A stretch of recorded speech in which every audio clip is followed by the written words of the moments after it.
Beijing's desire to turn the South China Sea into a personal lake for President Xi Jinping is getting pushback from an unexpected source, the United States Marine Corps. When people think of the Marines, they generally think of assault troops and aggressive attacks on fortified positions, so sea control might seem a stretch for the Corps. But Marines are adaptive. Actually, the Marines are going back to the future. The seizure and defense of advanced naval bases has been a major part of the Marine Corps' mission for over a century, but since World War II, the seizure portion, better known as amphibious warfare, has overshadowed the defensive mission.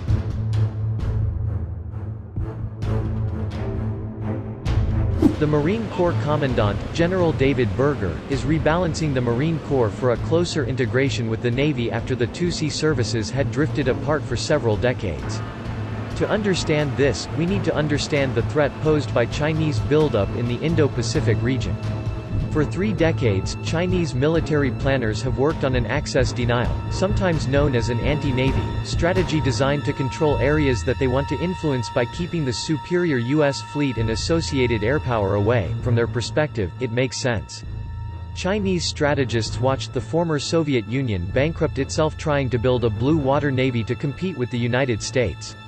They also studied how mobilized U.S. industrial might build a fleet quickly to overwhelm the excellent Japanese Navy during World War II. The Chinese planners surmised that they could impose their will on their neighbors, which they traditionally have viewed as tributaries, not by destroying U.S. military power in the region, but by making it too expensive to operate there. Since World War II, American sea power has been built around a combination of large aircraft carriers and submarines backed up by the threat of amphibious landing ships, also large and vulnerable. Chinese leaders believe that they can leverage modern overhead reconnaissance to target America's relatively small number of large vessels and negate huge U.S. airbases in places like Japan, South Korea and Guam. Then, they can gain regional air and sea control without having to build an expensive blue water fleet. A combination of relatively cheap, unmanned aircraft, anti-ship missiles, diesel submarines, and main bombers is seen by Beijing as good strategic investment. China, like the United States, is a nation of businesspeople. A navy that breaks the bank is seen as a poor investment.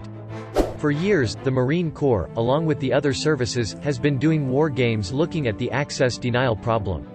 One of the best answers has been to make the force more distributed and to systematically degrade the enemy's integrated access denial system to a point where freedom of the seas in the disputed region can be ensured.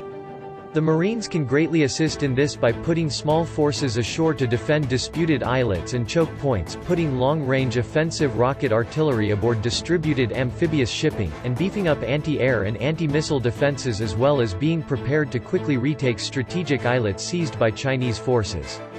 Up until about a decade or so ago, many American strategic thinkers assumed that China's anti-Navy preparations were largely defensive. However, President Xi has made it clear that he intends to expel America from the South China Sea and elsewhere in the Indo-Pacific region. The Trump administration has made it equally clear that it will not permit Chinese regional hegemony to happen. President 11 must know that we aren't abandoning the region. General Berger's Marines are prudent to support that strategic outlook. In tough financial times, and times are getting tough suddenly via COVID-19, when the government looks to save money, the question of the Marine Corps as a second land army invariably arises. Strategically strengthening the Marine Corps' partnership with the Navy makes good sense, but it is not without risks.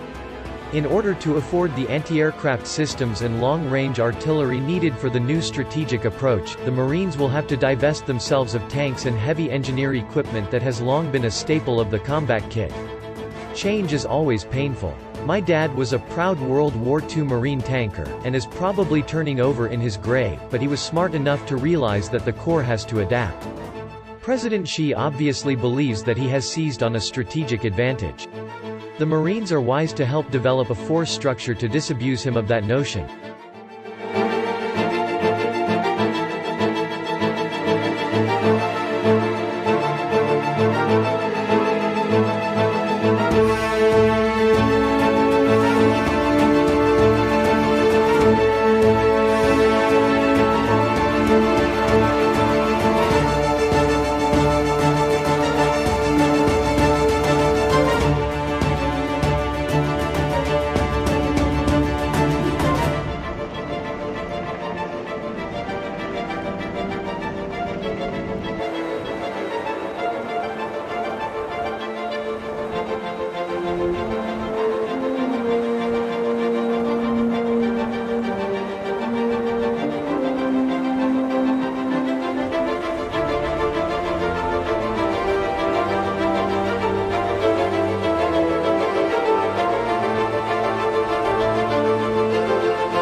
Gun one, let me know when you're up.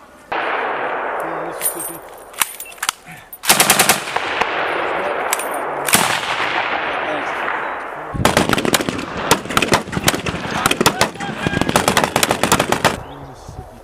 Mississippi.